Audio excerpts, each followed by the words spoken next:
It's something deep, deep down inside. Tell me I need it, and I need it now. What's up, everybody? This is Turn On Toronto, the show where we bring you the faces of the city.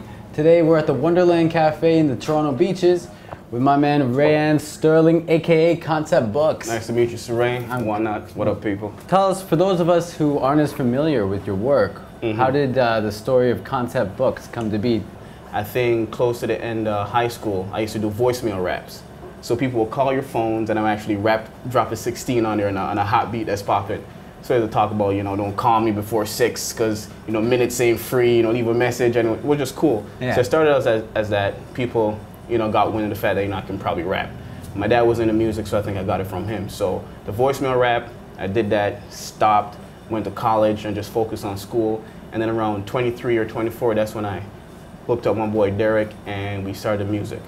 When you have friends that listen to music and you hear the type of artists that they look up to, I found myself being able to actually perform or write songs on their caliber. So it kind of vexed me when these guys are listening to trash artists and I know that, I'm better than them. So that propelled me to like, you know what, I'm gonna make music that my friends can bump to. On top of that, it was also therapeutic because everybody got their own stories and, you're going through stuff in life, one outlet to express yourself via music, art, literature, film, whatever. Mine was music. So when it boils down to the craft of it, it's almost like hypnosis with these beats. You know what I mean? Like some of them are just so catchy, when you hear them, you forget about the lyrics. And in my opinion, rap has become the formula. You drop a 16 bars, and you do your chorus. And so much time is spent on the chorus that it almost lulls you. You know what I mean? It's like some sort of hypnosis where you hear choruses nowadays and it's just one word and one phrase just constantly being repeated. And you hear the drums, the heavy bass going, making the body move, and you have little kids just walking around, super soaked, that hoe, no, want you? And it's like, what are you really saying? Nobody understands what's really being said, but that stuff just takes away from the, in my opinion, the creative aspect of the music, where it's like, you know what, I just make a quick buck. Mims, the rapper Mims said it best, I could make a meal saying nothing on the track. And all it is just a hot beat, just bumping. You go to the clubs, people are having a good time, drunk off the Henny.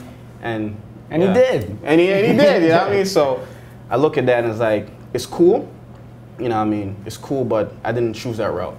I chose something else. I tell you, I just fell in love with knowing that so much things can be jam-packed in one line. So many literary devices, so many ways of expressing yourself, so many different ways of expressing yourself. It's beautiful. It's like somebody cooking a meal for you. A lot of the music nowadays is just in fried eggs and bacon, 2-minute meals, and like there's no gourmet raps out there. And people spend time.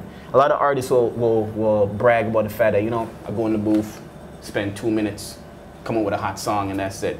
But those don't turn to be classics, one-hit wonders. There's a lot of nerves sometimes people have before they get on stage to blow a crowd away. So what do you do? There's always nerves. There's always nerves. And it's almost like if you're not nervous about something, it's almost like it's not real. You got to be scared about something you really want. You know what I mean? The second you get on stage, the nerves goes away. In the 2-3 minutes, 20, 30 minutes you're on stage, you just want to be there forever. So when you're off, you're like, why the hell was I nervous? I love this. This is me. This is what I should be doing. So I always experience that. And as soon as I get off, I want to get back on. But I'm always nervous. Give us some advice for those young rappers out there who are trying to make it. As much as people may see you first, when it comes to your music, I think they'll hear you first. So you got to make sure the quality of your music is definitely top notch. One thing that stopped me from putting myself out there from the get-go was the fact that, I was recording in the basement. We can laugh about it now because we're still not doing it, but we had a mic. And like, to act as a condenser, we had a sock over it. You know what I mean? And that's what we were recording with. This thing was good and whatnot, but you don't want to present that to the masses. You can't use it as a press kit kind of thing. You want to show people this is the quality of my song. Because we live in the screw-face capital. Toronto's crowd is very hard to please. So people hear quality of music not there, they don't even bother listening to your whole CD. It's one of those crafts where you invest all your money and time in, and you don't see the payout right away. So if you're going to do it right. Make sure your quality of music is good.